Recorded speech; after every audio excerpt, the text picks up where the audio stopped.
Compute. Good to go. Awesome. Welcome, everybody. Glad you guys could join us. Cliff and I are going to chat a little bit here today about multifamily syndication and some of the workings of that.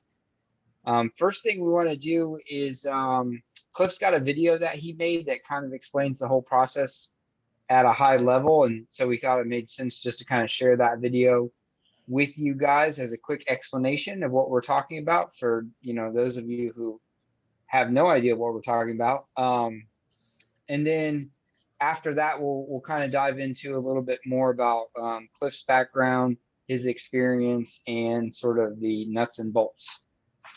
Okay, awesome. Thanks, Josh. Yeah, so we'll get to intros here in a sec, but for now, I'll go ahead and play a video that we created. Give me just 1 second here. Over at Upward Capital to kind of explain what exactly it is we do and what a syndication is. So let me.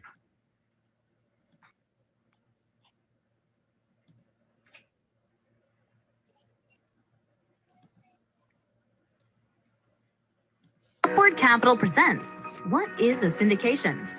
There is a way for everyday people to become a partner in an apartment complex. Through a process called syndication, a group of people pool their money together to make the down payment on an apartment complex. The team that owns the complex is broken down into two important groups. First, there are the general partners, or GPs, who are the active owners doing the due diligence required to purchase the property and overseeing the management of the property after closing. They build a local team of property managers and contractors to ensure the business is run smoothly.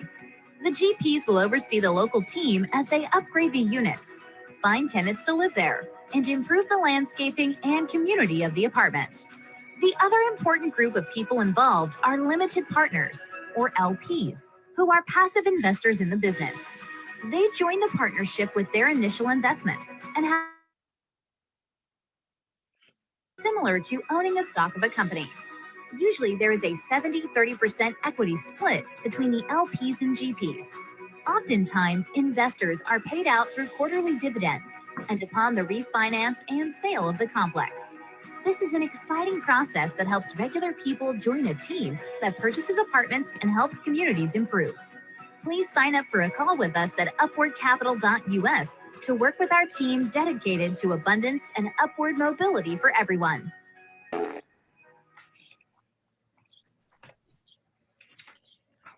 Awesome. Yeah, that's a great video, Cliff. You did a great job with that one.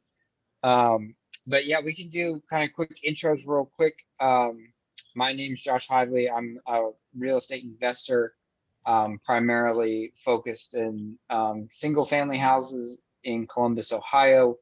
But we are looking to kind of branch out into other asset classes. So that's kind of how I've got connected with Cliff.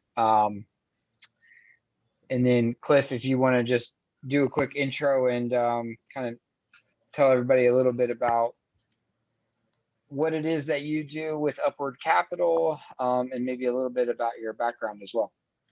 Sure. Yeah, absolutely. Thanks, Josh. Appreciate you setting up the conversation today. So yeah, my name's Clif Luber. I'm currently living in Virginia Beach, Virginia. I've been an active duty naval officer now for just over 7 years. About 2.5 years ago, started cut my teeth with real estate unintentionally when I bought my first house in Washington, D.C. when I got stationed at the Pentagon a couple years ago. From there, started getting really, really interested in owning another home potentially, or just investing in real estate in some other capacity. And so started to talk to some old Naval Academy classmates that I hadn't talked to in years, and realized that they too were doing commercial real estate, and had interests like me a couple of years beforehand. And so tried to follow in their footsteps a little bit, and really just kind of lit a spark once COVID broke out and we had a lot more downtime. Then I really took the interest that I had and dived in at a deeper level.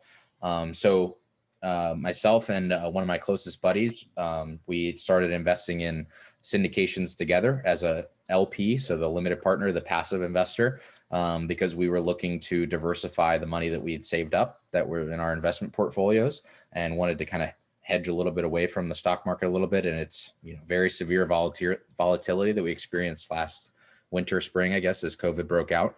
And so we were looking to put it in something that we believed in, and something that we thought offered potentially good enough returns that it was competitive or even better than the stock market. And we discovered syndications were a good route.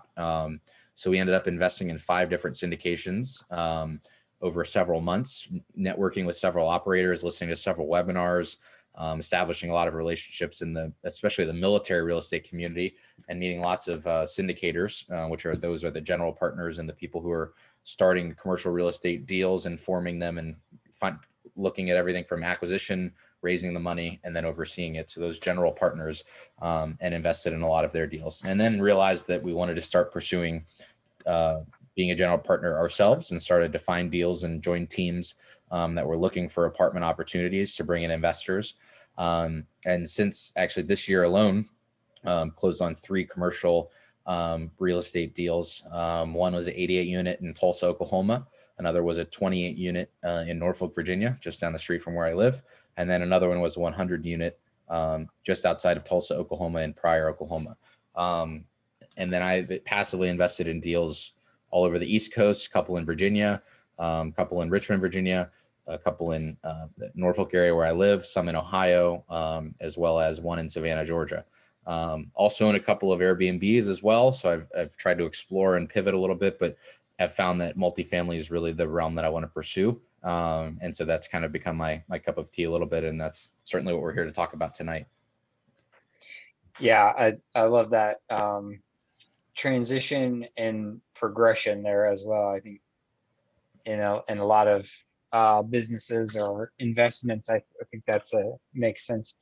One thing I am curious, I wanted to check with everybody who's online here with us right now, if you guys wouldn't mind, maybe just in the chat. I'm just kind of curious if you're more interested in this conversation as an active investor, so somebody who's kind of sourcing the deals, or a passive investor, somebody who's just kind of participating. So if you guys would just in the chat maybe comment active or passive, or then that way we kind of have an idea. But we will kind of discuss both of them. So Sure, yeah, absolutely. And in the meantime, I can kind of talk about how I pivoted, which I think is a question that I end up getting a lot of people end up asking me. So, like I mentioned, we wanted to kind of put ourselves invest in deals and opportunities that were in real estate specifically, but then also ones that offered somewhat of a competitive return to the stock market. And so it kind of depends on what time frame you look at the S&P 500, or if the S&P 500 is even your metric. But we were kind of like, okay, over time, we would assume that it grows at 10% annualized return if you put your money in index funds and an S&P 500 based funds and let it grow and forget about it. So we figured, okay, if there are real estate opportunities that are offering anything above that, then those are ones that we think are worthwhile. And it seems like a lot of syndications out there, at least nowadays, are targeting anywhere from 14 to 19% of an annualized return. Or if you wanted to really look into the weeds of the details, you can look at IRR, which is a little bit more of a fact, where time is more of a factor in the return itself. And so, we started looking at it that way, but then I realized that I was actually learning a lot about investor relations by having been an investor myself. And there are several key positions for people who are active syndicators. There will always be people on the team who will be investor relations. There are people who will be the underwriters. There are people who will kind of be some capital raisers, right? And then there will be people who are asset managers, and then some who are just kind of utility men and women who kind of can do all of it. And some companies will vertically integrate and do all of that themselves. Like, the deals I've been a part of have been multiple companies coming together, and each person maybe playing one or two primary roles. It is worth noting you can't only really be a capital raiser unless you legally get the licensing that's required and whatnot. So though capital raising is a big piece of it, there has to be another role that you fill. So anyway, I was able to basically learn a lot about investor relations by realizing, like, oh, hey, I'm not really hearing about that deal in particular very often, right? Or, oh, this person's updating this every 2 weeks. Like, this almost seems like a lot, actually, maybe I won't read all of them, right? If there's just too much communication. And then some of them, were explaining in really good detail how they were overseeing the renovation and executing their business plan. And I was actually seeing like, okay, cool. Yeah, they did pitch. They were going to renovate, 10 units in the first couple months. And here's what they're doing with contractors. Like some of the general partners are getting quotes. Sometimes they're delegating that responsibility down to their property manager. And I started to learn a little bit more about, okay, the rule of thumb is around 70 units or so for a full-time manager. And so for a full-time property manager that works on site all the time, and maybe it's easier to delegate tasks to them because they are there all the time. Whereas if you have less than 70 units, then maybe it's a little bit harder. So there might be a little bit more work on the general partner side where they're having to do some of it themselves.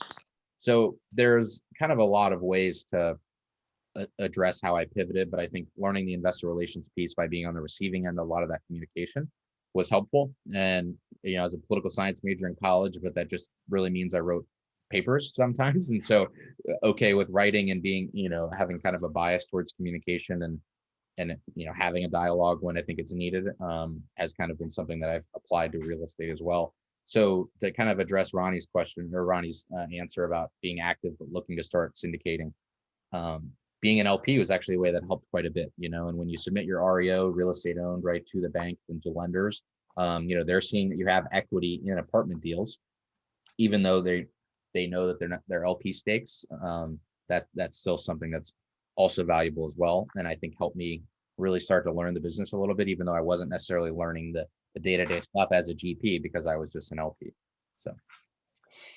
Yeah, I think that's great too. I mean, yeah, and we'll talk about vetting an operator here shortly, but they talk a lot about that in venture capital stuff too. Like it's not generally recommended to invest venture capital funds with somebody who hasn't already lost a significant amount of money, just because you want to work with somebody who has that experience. And so I think that makes sense, kind of making that transition.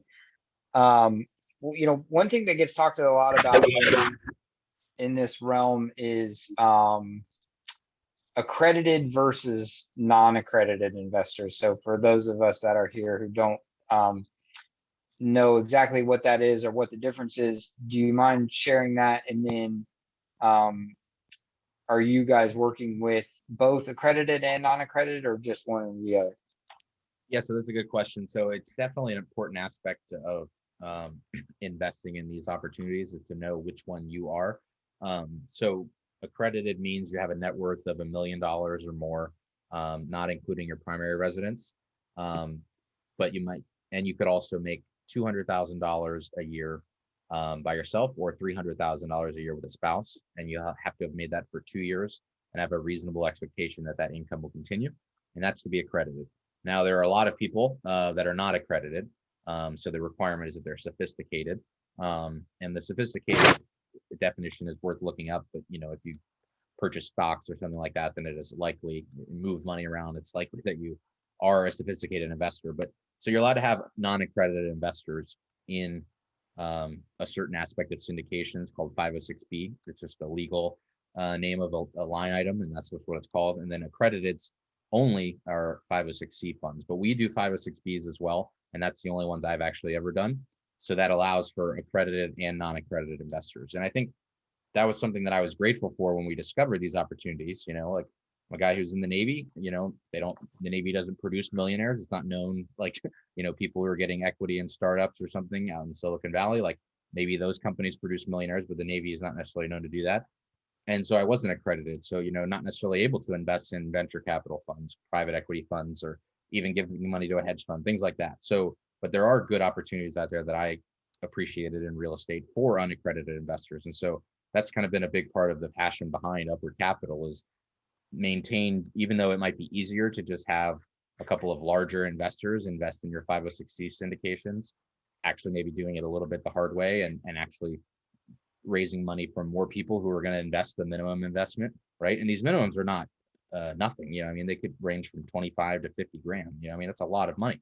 And so, obviously you should consult your financial advisor and not just invest all of your money into these syndications necessarily. Work with your lawyer and CPA to really see if it's a good fit for you and whatnot.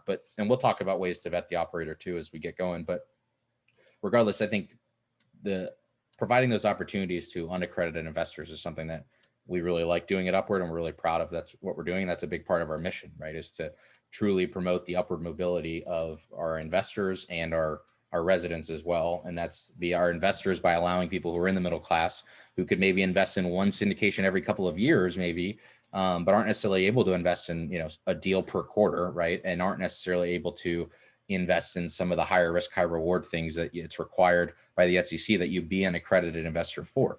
And so, we could talk a lot about the accredited versus unaccredited definition in the first place, but I've always heard, and I do believe it, that, once you have money, then it's easier to make more money. And I think part of that is because once you're accredited, you have access to these higher risk, high reward type things. In fact, higher reward things that might not even necessarily be higher risk. So that's why your money can make money for you. And so, being able to provide that to people who are unaccredited, like ourselves, is very valuable. And so we're happy that we do that, and want to continue doing 506B syndications that allow for both accredited and unaccredited investors to invest.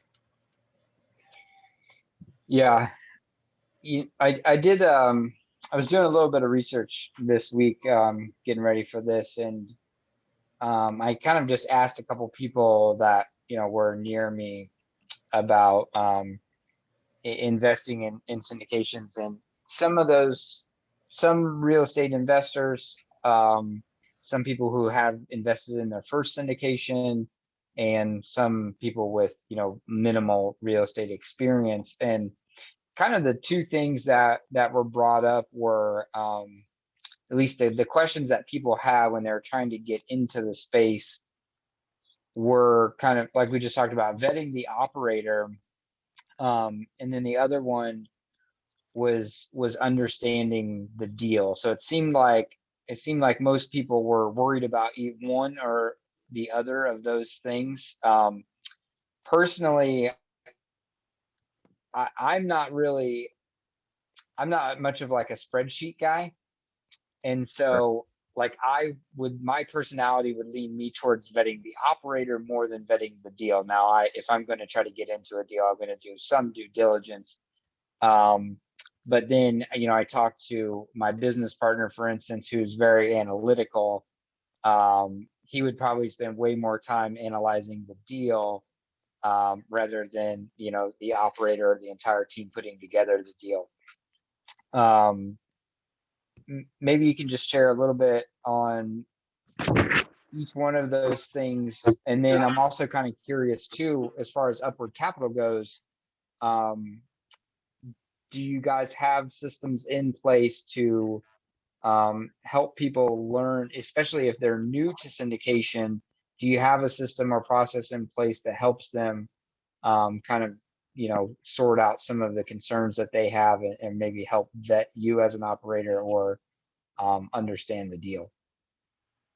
Sure. Yeah. So I guess covering the latter question first. So we don't have, a full-on education system, but, we are willing and able to talk to anyone who has questions, and are willing to provide the pitch decks from previous deals that are no longer, we're not raising money for them anymore, but are a good learning point where people can look through, the 20, 30, 20 something slides that we've got and basically ask any questions that they have. So we do calls on a regular basis with people who are curious about it, even if they don't end up investing with us, but just want to understand the business a little bit more, dive a little bit deeper into my story, and I would love to know more about theirs.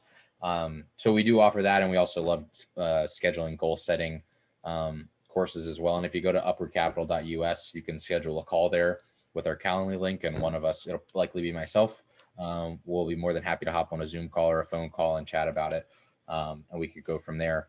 So we also have the syndication video we played, but that's also on our website, so feel free to check that out as well and watch that a couple times and fire away with any questions that you have. We'd be more than happy to discuss. And again, that's upwardcapital.us. Another recommendation I'd have for people who are looking to really know a lot more about investing passively, or even just syndications in general, because if you are going to be an active syndicator, understanding what investors are looking for and understanding where investors, how they play a role into it, and how, you want to deliver for all the stakeholders involved, right? You want to really, when you purchase a property, you're sure you're looking out for your investors and their returns and what you promise them, but you're also trying to look out for your property management staff, trying to look out for the residents, certainly, and actually improve their lives and make it better. and you're trying to look out for the investors too. So there's a lot of stakeholders you have to manage. And so understanding the investors is certainly an important piece of that. And I'll drop a good book here in the chat called The Hands-Off Investor.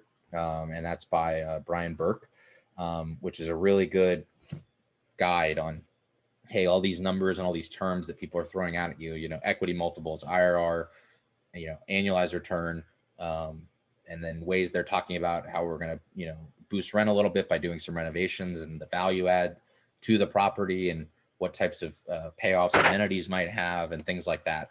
And how, you know, ABC class assets work and ABC class neighborhoods and what all that's like. So these things that a lot of syndicators are all guilty of throwing around terms that passive investors, you know, not necessarily familiar with, but they're just real estate terms.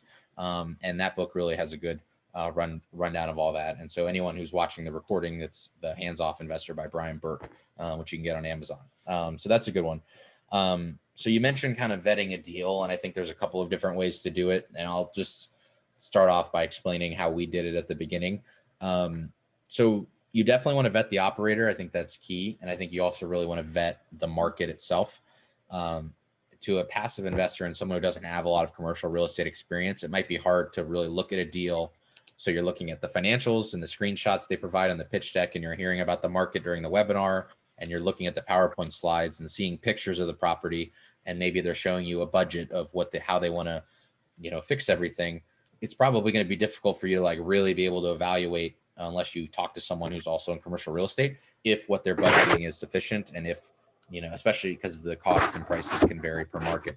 But I think a couple of things you could do are, first, good market research and look and see, hey, is this a good market for multifamily? And there are a couple of things that we dictate are good markets for multifamily. So first off, if there's a growing population, right, and also job growth is crucial. And something we look for as well is kind of a diversity of industries, right? So for one example, one reason we really like Tulsa is because there's no industry in Tulsa that has greater than 20% employment. So there's the healthcare industry, the aerospace industry, there's the state and local governments that are both, you know, they're large American cities, so they have a lot of employees. So there's, and then the oil and natural gas as well, and or energy in general. But neither one of those industries takes up more than 20%. So we see that that's very recession resistant, right? Because that also means that, hey, if, you know, something goes wrong with the aerospace industry, right, like with COVID, it's not going to necessarily tank an entire city and an entire income market, basically, or income within the market. So so the market research, I think, is crucial, and an investor can do that. You know, there's lots of good websites out there. Google searches will provide some good stuff that'll help there. One thing I was always curious about too was kind of the story of the property, which some syndicators might not be very good about telling, but I would certainly recommend you look into it. And that is kind of, the story is, okay, what about this property is something you like, and what about it, what are you going to try and make it into, and why is the seller selling it in the first place? You know, there could be some bad reasons why they're selling. There could also be some very good ones. You know, like I know a lot of people who will buy multifamily properties from retirees who have owned it for 30 years and they're in their 60s, 70s and don't want to own it anymore.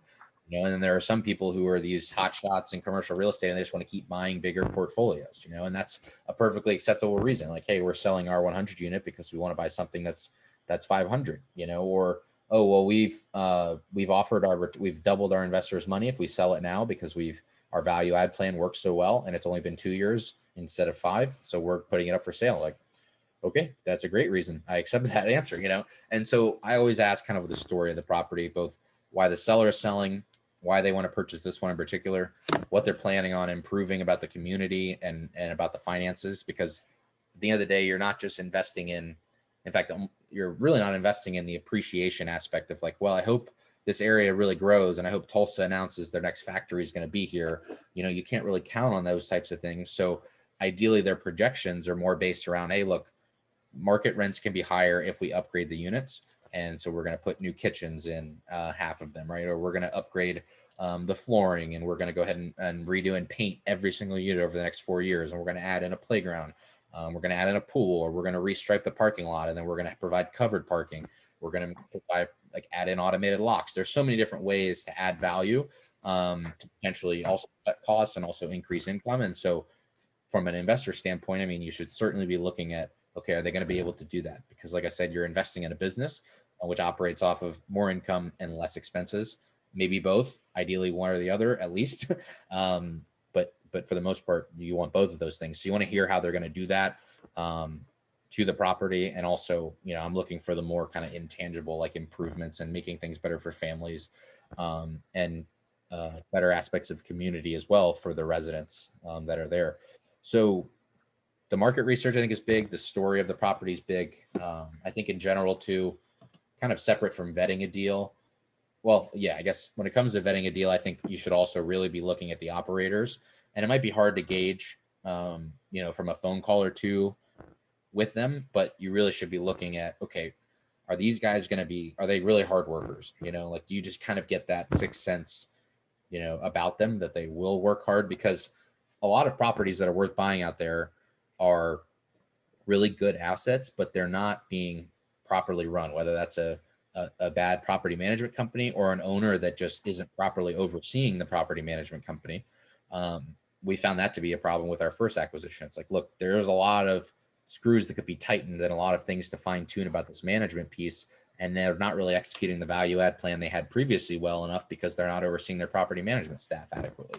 And so we're like, okay, well, if we're bringing in a new property manager that we've already vetted, our partners that already worked with before, they're a rock star team, experts in the market. We brought them in and the asset's doing very well. And we're really, really happy with how it's going so far after owning it for just about 5 months now. And a lot of that is just because we're providing weekly and almost, in fact, daily oversight, communicating with our property management staff. And there's a lot of owners out there who, believe it or not, own these multi-million-dollar assets, maybe even outright, depending on how old they are and how wealthy they are. And they're not really providing much oversight of it. And so these people who, I guess, operators that have good attention to detail and are really motivated to succeed and deliver, I think is important. It might be hard to get that to truly know that, but maybe that's a good reason to have really good relationships with multiple operators, and then also make those relationships stronger through multiple phone calls, maybe asking a referral to one of their investors or asking 6 months after they had closed on a deal, hey, how's it going? Can we get on the phone and talk about how it's going so I can maybe invest in your next deal, right? And kind of vetting it that way as well. Yeah, and it kind of I think it's interesting in comparison to to what I do in the single family house space. We look for, well, and both of us, you and I, and real estate investors in general, or people who are buying businesses, whatever it is, we're all kind of looking for that margin. In the single family space, we focus heavily on highly distressed assets because in just one single family house in Columbus, Ohio, it's hard to get a lot of margin. But when you get into multifamily, even minor mishaps in management or whatever, like you said, screws that need to be tightened, when you're looking at 80, 100, 200, 400 units, whatever it is, those, even a rent increase of $50 a month or whatever across 100 units can be a major value add. So I think that's interesting. Similarly, in the single family space, we fund all of our projects with private money. And we've talked about getting into syndication and moving up into into larger deals, the multifamily space. We're not quite there yet, but this is kind of our attempt at learning and breaching into the space. But so I've had a lot of success raising private money for our real estate deals, but my concern is that a lot of the investors that I work with right now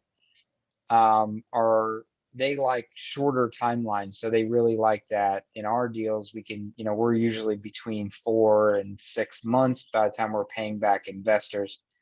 And the rates are steady. We're paying them interest on their money. So, and I guess I'm kind of curious about like deal structure in the multifamily space.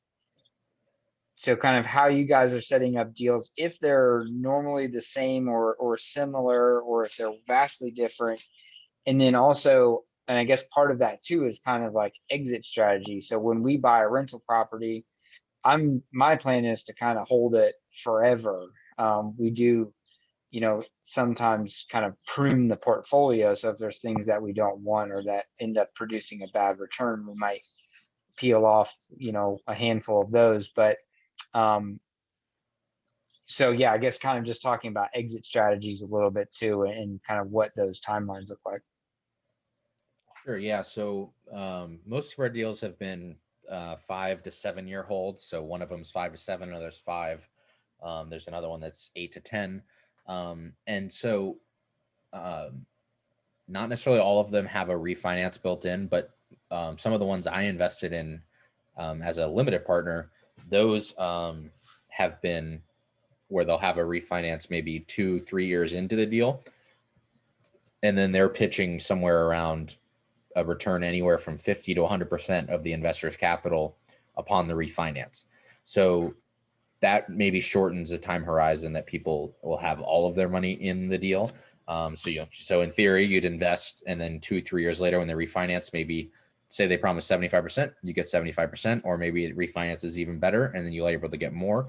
But you're a percentage equity owner, so the ability to get more of a refinance back if the property is doing well is there. The ability to get less is also a potential too. But if it's part of their business plan, you can get some of the capital earlier. I do have a lot of investors though, and have talked to a lot of people who are okay with really long deal structures because they're mainly focused on the annualized return. And so, for our deals, that's been anywhere from 16 to 18% or so annualized return. And so, people are looking compared to the stock market, which might be around 10, or it could just depend on when you look at what time window you look at it again, right? But, they're looking and saying, okay, well, if you're holding it for 10 years, but I'm getting that return every year, then so be it. And they're okay with that long time horizon. Some people really want the 8% dividend every quarter, or depends on the deal, but they'll pay dividends as well. So you are, in theory, if you're getting the dividends and that's a part of the business plan of the deal you invested in, you're getting some money back, 8% annually of what you invested. And then that's being divided by 4 if it's every quarter, right? But some people, invest large sums of money in syndications, and that's their income, and some people really, really love the idea of passive income. And I mean, that's something that frankly excites me as well. Like, and it's been called mailbox money, which I guess is a bit of out of date at this point. I was mailed a check for one of my syndications. And so I guess I did technically get a little bit of mailbox money when one of my dividends came back. But you did no work, and all of a sudden you got some income. And so that's been deemed passive income. And so that excites a lot of people when it comes to investing. And so I don't think the time horizon necessarily bothers them as long as they're getting dividends, they get a return of some of the capital. I know there are a lot of people who will sell a property, and then those investors happy with the returns that were just given, will just reinvest all of that money into the next deal.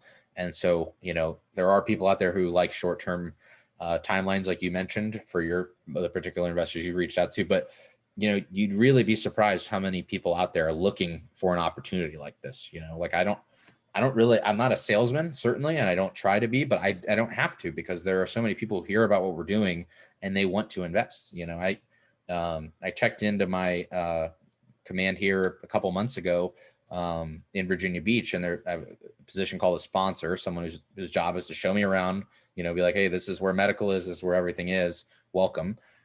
That guy just asked me, like, so what do you do in your free time? And I mentioned real estate stuff. And then after one lunch together, he was like, okay, I'm gonna talk to my wife, but I think we'd love to invest in your next deal. Oh, okay. Like, I was just doing my Navy job, and he just happened to bring it up, right? Because he was looking for something like that, because he was like, well, we could keep our rental here, or our house here, make it a rental, or we could buy another rental. But I don't really want to, he's like, I don't want to deal with that. I don't want to have to talk to a property manager. I don't want to have to do those things. He wanted to create a passive income stream for himself and his family.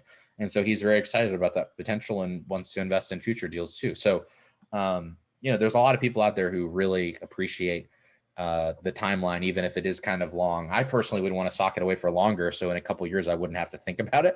Because if I invested with you, maybe it's like, okay, 3 months later, okay, now what am I going to do with it? I need to redeploy it. But putting it away for a long time might be the answer to a lot of people's financial goals. And so I think that's what a lot of this really comes down to, whether you're trying to decide to, invest in a bigger syndication with the minimum that's higher, or maybe one with smaller. or maybe you're just trying to become an active syndicator, is really step back and assess like, okay, what are your goals?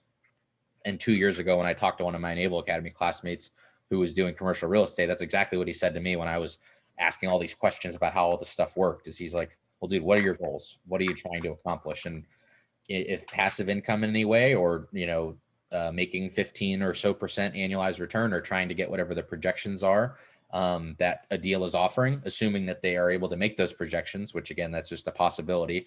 And so they'll have disclaimers before each deal that, hey, this is an investment opportunity that might not work out.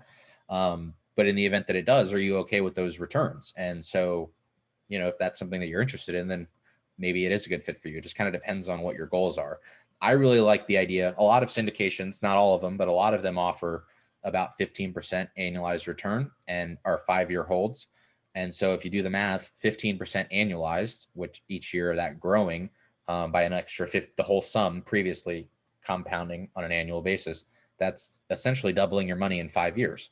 And so the way I think about it, like, oh, wow, okay. So, our 88 unit back in February, there were people who invested because they're like, well, look, if I put 35, the minimum was 35 grand, which is a lot of money, put $35,000 in, and I invest in 5 deals every 5 years, that's $1 million and some change, and so the ability to double every 5 years is kind of cool.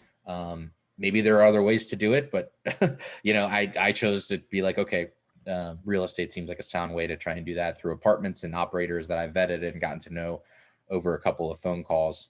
And real quick, one thing I should mention for anyone who's out there listening and thinking like, oh, well, maybe I'll invest in someone's next deal.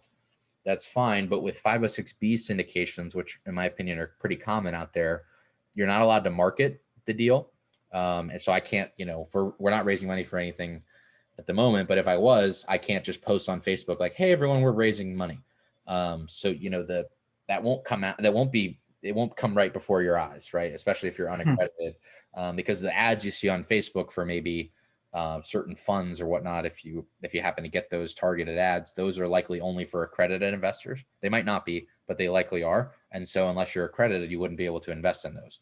But with 506B syndications, every time the operators are going to raise money, they can email their email list, which is people that they've had a prior existing relationship with and have spoken on the phone, or people they know, and discussed real estate and discussed goal setting and things like that. And so you really kind of, if you want to invest in these opportunities, you do have to be a little bit more proactive by reaching out to a couple of syndicators and actually hopping on the phone with them. And so it's a requirement essentially on my part as a general partner that I'm not raising money from people that I don't already have a prior existing relationship with before we started raising money. And that's because there's a lot of SEC related rules regarding capital raising. So definitely make sure that if this is something you're interested in, you reach out to other operators and discuss. And I'd be more than happy to talk. And I'd be more than happy to try and, if you want to invest in a certain market that maybe I wouldn't invest in or something, then if I know operators in that state or city, then I'm certainly willing to do that. And I'll put my Calendly link in the chat at calendly.com/upward capital. And you could schedule a call there and we can chat and help you get a hold of whoever you need to, or if you want to talk to me more about it, then that's totally fine as well. We talked about, I think we hit on a lot of the benefits of the syndication strategy in the multifamily asset class.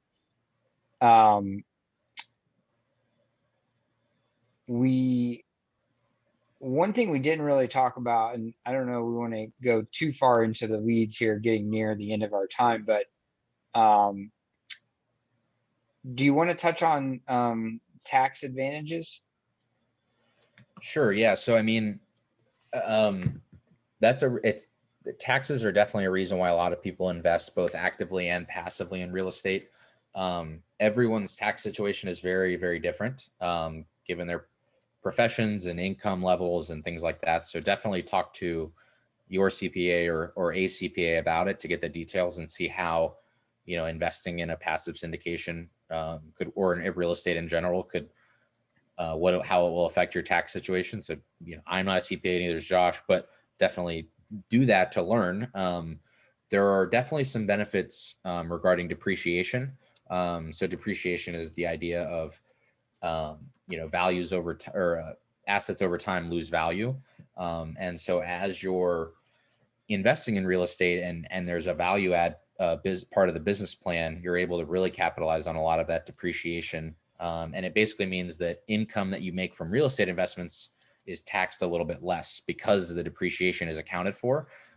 So hypothetically, it's very likely, but also possible that if you're making income that's passive income from syndications, you're paying less taxes on that income that you're generating than you are from your normal day job. It kind of depends on what tax bracket. Again, our tax code is complicated unless everyone's tax situation is very complicated and not all of us do the same job and make the same amount of money. But it's definitely something worth exploring a little bit, because there are people who are real estate professionals out there who are looking to basically write off income from their other profession, but because they're technically a real estate professional, they're able to do that. And then there's also the ability, there are people who are professional investors, and there's a book called The Cash Flow Quadrant by Robert Kiyosaki that kind of talks about this a little bit. But if you're like a professional investor, if you're investing a lot in real estate, a lot of your income actually is not taxable, or it's taxed a lot less. And so there's some benefits to that as well. Because you're an equity owner in the apartment complexes and the types of deals that we are currently structuring, that allows you to capitalize on that depreciation. And so you'll get a Schedule K-1, which is just a tax document at the end of every year. And then you'll give that to your CPA and kind of see what the results might be. But a lot of people who are regular and routine investors and invest in every syndication that comes around to them, or at least a couple a year, are well aware of the tax advantages that as it applies to them. And that's a huge incentive as to why they keep doing it. Yeah.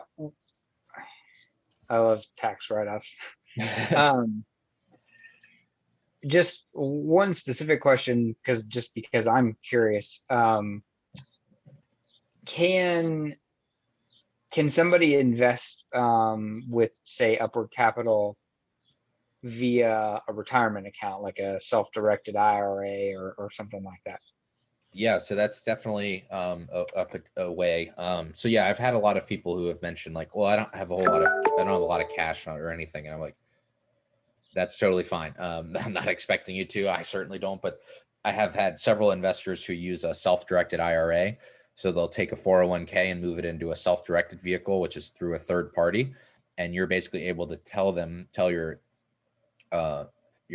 account manager, hey, go ahead and invest in this syndication, and we'll fill out the paperwork, and then all of the returns and those dividends will end up getting put back into that retirement account. So there are several people who have started self-directed IRAs even for their children, and they're investing in syndications. And then those kind of like the doubling idea, right? Every 5 years, like they thought, well, if my kid's 5 and I do that until they're 50, then they're going to have a couple $1 million by the time it's all said and done, which is kind of the assumption, I think, of what, oh, hey, if you sock a lot of money away starting in your 20s, you maybe will be able to have a couple of $1 million that you can pull from when you retire.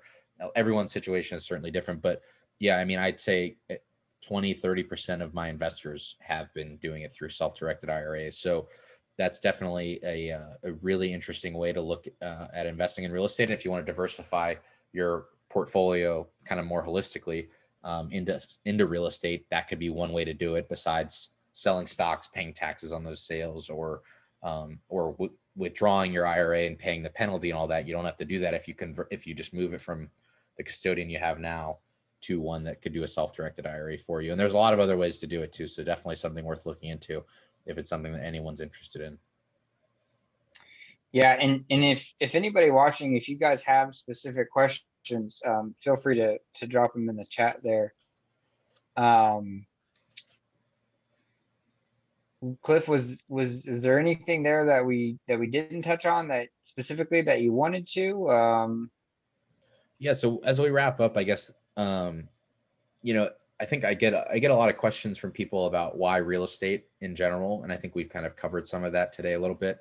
But I think I also get a lot about why multifamily versus other asset classes, besides just the passive idea, right? And so, I think one of the benefits of multifamily is kind of the economies of scale idea, where, if you have, like, for example, if you own a single family home and you have a vacancy, then you're not getting any rental income whatsoever that month, right? But if you own a 100 unit property and you have 5-10 people move out, you're still getting 90 to 95% of your income, right? And I think that is a huge, to me, that is a huge piece of security, right? And that's why I was like, oh, well, these apartment complexes are a lot more, or I found them to be more sound, if you will.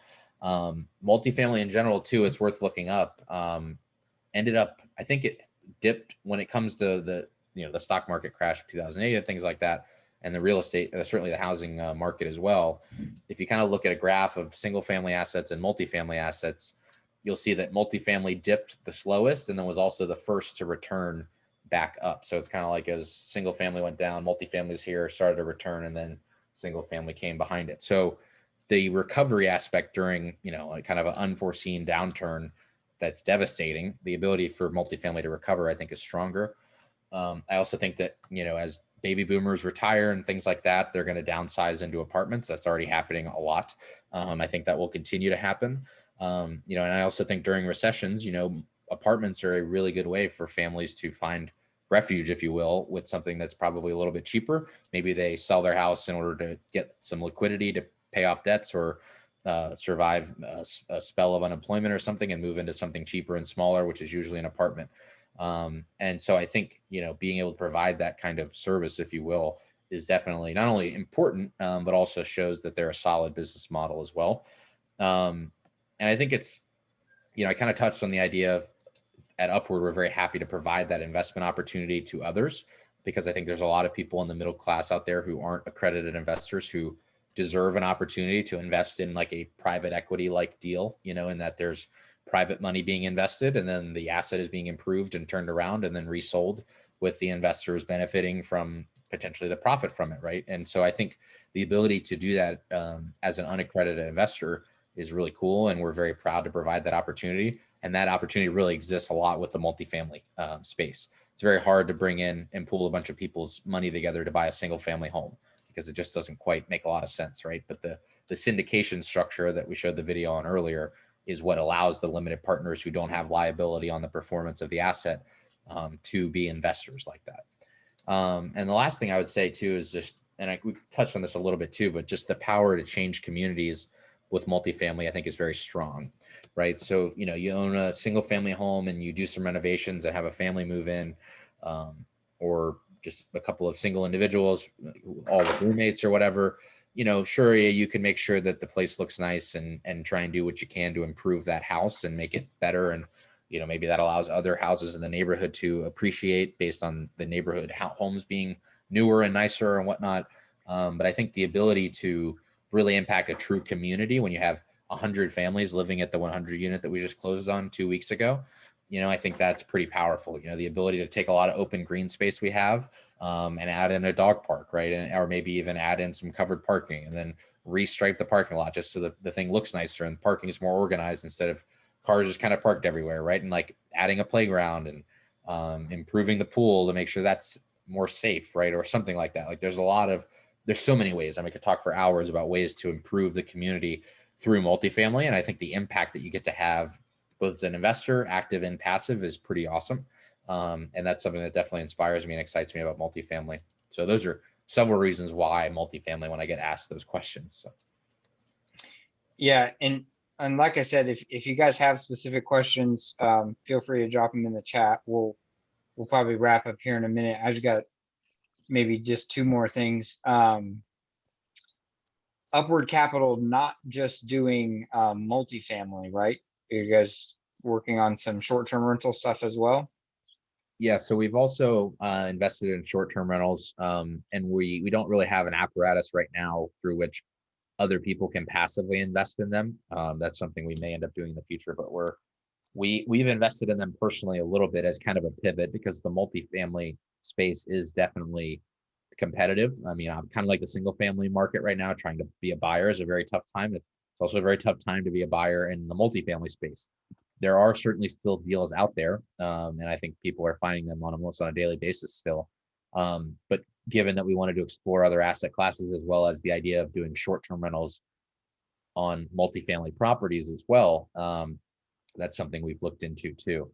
So Ryan, I'm seeing your question here in the chat. Do you work with just non-accredited investors? We work with both non-accredited and also accredited. And the advantage of getting accredited, well, I suppose it means you're a little more wealthy than someone who isn't, because you have to have a net worth of $1 million or individually an income of 200,000 a year to be accredited. The advantage, though, if you're accredited, you could invest probably less than the minimum, because for 506B syndications that allow for accredited and unaccredited investors, you can only have 35 unaccredited investors. And so that means that the minimum is usually a little bit higher. Given that the minimum is a bit higher, that might make it harder for people who are unaccredited to invest. And so we actually have multiple accredited investors invest in our deals. And because they invest and don't take up one of those slots, those 35 slots for unaccredited investors, then sometimes we're able to even to lower the minimum for unaccredited investors to invest. And that's like a huge passion project of mine. Is anytime I'm always running the numbers during a raise, like, oh, hey, we can lower it by $5,000, we can lower it by 10, because I want to try and make real estate more accessible. And that is like the goal and the vision of Upward Capital, is to try and make investing in real estate as accessible as possible. Yeah, great The question, returns, Ryan. yeah, sorry. And so to address Ryan's other question, the returns are the same. So we're not, offering a certain higher return or anything like that to accredited versus non-accredited investors, nothing like that. I mean, if accredited investors invest more, oftentimes they invest more than the minimum. If they invest less than the minimum, so be it. Their returns will be based on what their input is and what their investment is, but the returns are the same. Yeah. Last question for me, and then we'll talk about how we can connect with you. You mentioned it a little bit in the beginning when we started this call, and then it's something that I've just been tipped off to recently from a previous conversation with you, but the general partnership can be either vertically integrated, like you said, so just one company where they're doing, the full deal, nuts to bolts. But general partner can also be kind of some different companies. So somebody who wanted to start a syndication but didn't feel like they would have any success maybe they have a deal but they don't feel like they could raise money, they could partner with a company like Upward Capital, right? Yeah, no, 100%. And I don't know if we haven't said it yet today, but I hear it all the time, but I'll say it because it's important to know that real estate is certainly a team sport. I mean, it just is. A lot of it is about relationships. And I think the team sport piece is just because, you've got people whose skill sets are different. There are some people who could snap their fingers and send one email and raise $5 million. And there are other people who couldn't probably find one investor if they thought about it, right? And so there are people who can analyze deals on spreadsheets and are just totally wonky about that stuff. That's not necessarily me. I'm a little bit more of the 30,000 foot level and will provide backup and overview on what they underwrite when they're throwing every possible dollar amount that we're getting from the property and all the financials into a really complex spreadsheet to determine if this deal is worth even making an offer on or not, and what the investor returns would be and things like that. So so there's all kinds of different roles. There's some people don't like to communicate with investors because investors ask dumb questions or whatever. I could talk to a brick wall about investing, and I could answer anyone's question about anything, and would be more than happy to talk about it. So investor relations is a much better fit for me. So, if you're trying to do active real estate investing, if you're finding deals, or if you're realizing, hey, I have a lot of friends that are interested and said they'd invest in a deal with me, or I have friends and family that want to invest with me too. That's great. I would tally a lot of that up and kind of get a ballpark for what you might be able to raise, and then start to just network with other real estate investors out there. And, it's all about adding value too. And so the team sport piece is, what are you good at and what are you maybe bad at? And so, just kind of trying to optimize everyone's potential in a group. I mean, it's really cool when you see these deals come together with, for my first deal of 88 unit, partnered with a guy who's active duty Air Force, with his wife. They're both awesome people. They live in England right now. And then we partnered with another guy who's an Air Force veteran in Oklahoma, as well as two active syndicators in Chicago and one in Texas. And so we had several different time zones going. We had some closer to the property than others. We had different skill sets. The guy in England is like really good with spreadsheets and numbers. So that was a good fit for him. I had invested a lot previously, so I applied that skill set to underwriting our first deal and kind of thinking about it from an investor perspective. And then we had the really experienced syndicators who could really help us fine tune, hey, here's what you guys need to do for your first deal. Okay, you might not be thinking about this, but this is important, all that stuff. So it's really crucial to be able to just network with other people and just, reach out to people on LinkedIn. I'm more than happy to connect people with dozens of other syndicators if they want to talk to them, and try and help them get in the right, maybe mastermind group or something like that might be useful. So Wakefield, I'm seeing your question. So our group usually finds properties through brokers. So they're kind of like a seller's real estate agent, if you will, right? For everyone else out there. And they play the role of the agent for both the buyer and the seller, usually in multifamily. As far as markets that we target, I had mentioned my criteria earlier where we're in Tulsa, Oklahoma for sure. But we really are pretty open to the Midwest and the Southeast. But we're looking for markets that have at least a growing population of some sort, certainly not declining, as well as increasing job growth, as well as lots of, I guess, a diversification of employment, right? That way, if one industry is affected by a downturn or piece of legislation or something, then there's a bit of an ability for the market itself to stay resistant. So that way there's not a whole lot of unemployment potentially affecting a multifamily complex or several people in the area too badly. We at least want somewhere else for them to go to. So the diversification of industries is pretty important. So any market that's really in the Midwest or the Mid-Atlantic, Southeast, we're pretty open to doing. And that's mainly just because that's where a lot of us live. So we want places that are at least only a couple hours away from us via flying. Yeah, it's all really good stuff. Cliff, I appreciate you taking the time and jumping on with me to talk through it. I know you could have been Zooming with anyone this evening, but you chose us. So right, yeah, all right. Well, happy to be here. Thanks for having me. if folks want to reach out, you got the Calendly link. I posted in the Facebook group. I believe you posted in the chat. Is that the best way to get a hold of you? Yeah, definitely the Calendly link will work. You can go to upwardcapital.us. That has our Calendly link on there where you can schedule a call. You can email me, cliff@upwardcapital.us. That's Cliff with one F. And so would love to hop on a call and discuss any and all things real estate. I have invested in single families before, as well as Airbnbs, like I mentioned, but multifamily as well, certainly, as we talked about tonight. So would love to chat anytime about real estate stuff. And if there's any other questions, you could shoot me an email. If you don't want to do a full-on phone call, happy to clarify anything. If you're in the shower in a couple of days and you're like, wait, I'm thinking about this, then hit me up once you get out and we can, and I'll be more than happy to answer your questions. Awesome. Well, yeah, thank you, Cliff, and thanks everybody for tuning in with us. And we did record, so I will work on getting the recording out. I know some of you guys jumped in right in the middle, so we'll work on getting the recording out, and you guys can catch up on the first, all the secrets that we shared in the first half there. Awesome. Thanks, everyone. I appreciate it.